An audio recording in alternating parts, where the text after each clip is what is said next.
Salut et bienvenue dans cette séance qui traitera les travaux de fin d'exercice dans une deuxième partie.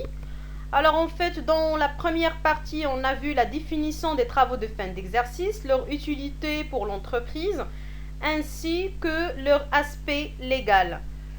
Donc ça n'empêche de récapituler brièvement qu'est-ce qu'on entend par les travaux de fin d'exercice. En fait, il s'agit d'un ensemble de travaux comptables réalisés bien sûr en fin d'exercice et qui jouent un rôle très essentiel, à savoir ils permettent à l'entreprise de connaître sa situation patrimoniale d'une part et la détermination de son résultat d'autre part.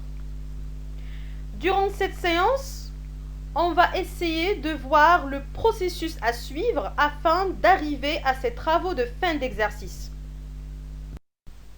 Avant d'arriver à ces travaux de fin d'exercice qui se réalisent généralement à la fin de l'exercice, l'entreprise, bien évidemment, réalise plusieurs opérations qui doivent être enregistrées et inscrites comptablement. En fait, l'entreprise les enregistre depuis le début de l'exercice jusqu'à sa fin.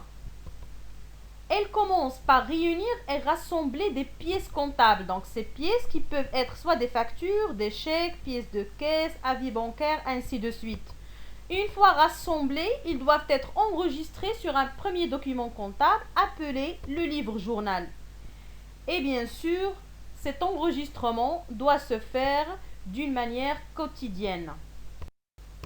Alors, comme on a dit, sur ce livre-journal, donc, s'enregistrent toutes les opérations en suivant un ordre chronologique, c'est-à-dire jour par jour. Donc, bien sûr, on trouve la date de l'opération, les intitulés du compte à débiter, leur code et leur montant, ainsi que les intitulés du compte accrédité avec les mêmes renseignements, sans oublier le libellé ou bien la référence de chaque opération. Ainsi de suite, jusqu'à ce qu'on termine toutes les opérations réalisées durant un exercice comptable.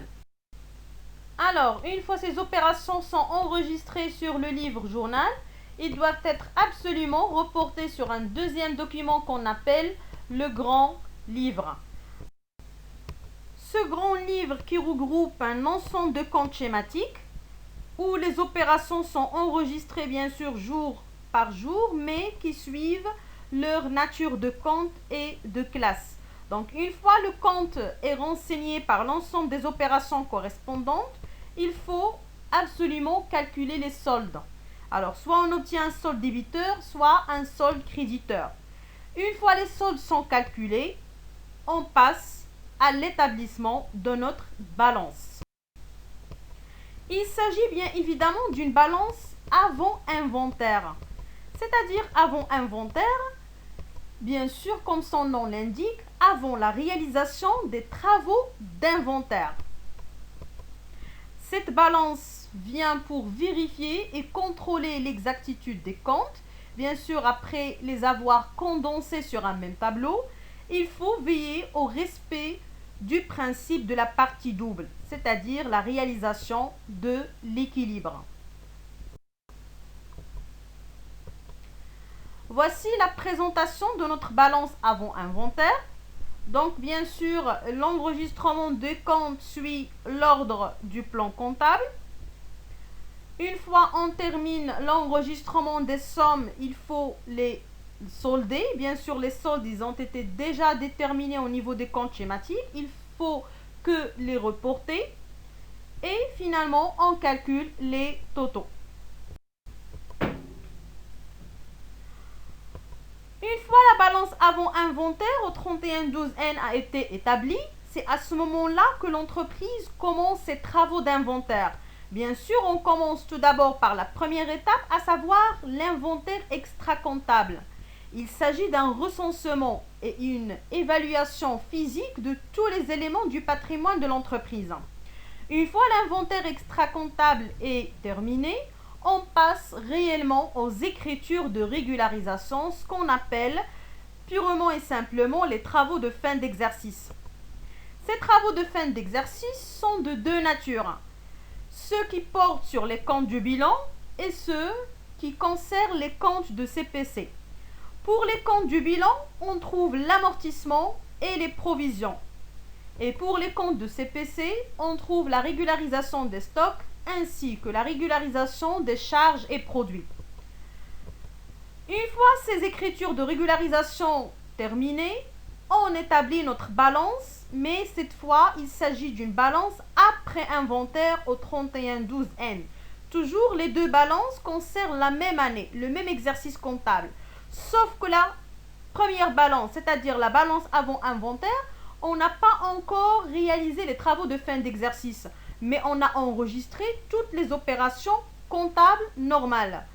Une fois les opérations ont été enregistrées sur les différents documents comptables, à la fin de l'exercice, l'entreprise établit ses écritures de régularisation, comme on a vu, et une fois ces écritures sont terminées, il faut établir la balance après inventaire qui va tenir en compte les nouveaux soldes après avoir régularisé la situation de l'entreprise. Donc, cette balance est établie, comme on a dit, après régularisation et regroupement de tous les comptes. Une fois cette balance après inventaire est réalisée, donc il faut absolument établir nos états de synthèse, à savoir le bilan, le CPC, l'état d'information complémentaire, le tableau de financement, ainsi de suite. Voici une petite comparaison entre la balance avant inventaire et après inventaire pour renforcer ce qu'on vient de dire. Donc pour la classe 2, à savoir le compte d'immobilisation, sur la balance avant inventaire, il faut enregistrer la valeur d'entrée ou bien ce qu'on appelle le coût d'acquisition de cette immobilisation. Bien sûr, elle dispose d'un solde débiteur. Mais sur la balance après inventaire, c'est-à-dire après avoir régularisé la situation de cette immobilisation, toujours la valeur d'entrée est enregistrée sur un solde débiteur de la balance, à l'exception des valeurs d'entrée des immobilisations cédées. Donc, bien sûr, une immobilisation qui a été cédée, sa valeur d'entrée ne doit plus être affichée sur la balance ni sur les états de synthèse. Pour l'amortissement de l'immobilisation, donc dans une balance avant inventaire, on mentionne le cumul d'amortissement de l'année N-1, c'est-à-dire de l'année précédente. Alors que sur une balance après inventaire, on signale le cumul d'amortissement de cette année. Pourquoi? Parce que tout simplement sur une balance avant inventaire, on revient de dire qu'on ne va pas prendre en considération les écritures de régularisation. C'est pour cela qu'on se limite sur un cumul d'amortissement de l'année N-1. Alors que sur une balance après inventaire, il faut ajouter la dotation de cette année et puis calculer le cumul d'amortissement. Pour les provisions, donc les comptes de provisions, ils suivent le même principe. Sur une balance avant inventaire, on signale la dotation N-1, mais sur une balance après inventaire, il faut enregistrer la dotation de l'année en cours, c'est-à-dire l'année N. Et voici mes chers, dans l'attente de voir la troisième partie qui portera sur un traitement d'un cas de synthèse, je vous dis merci de votre attention.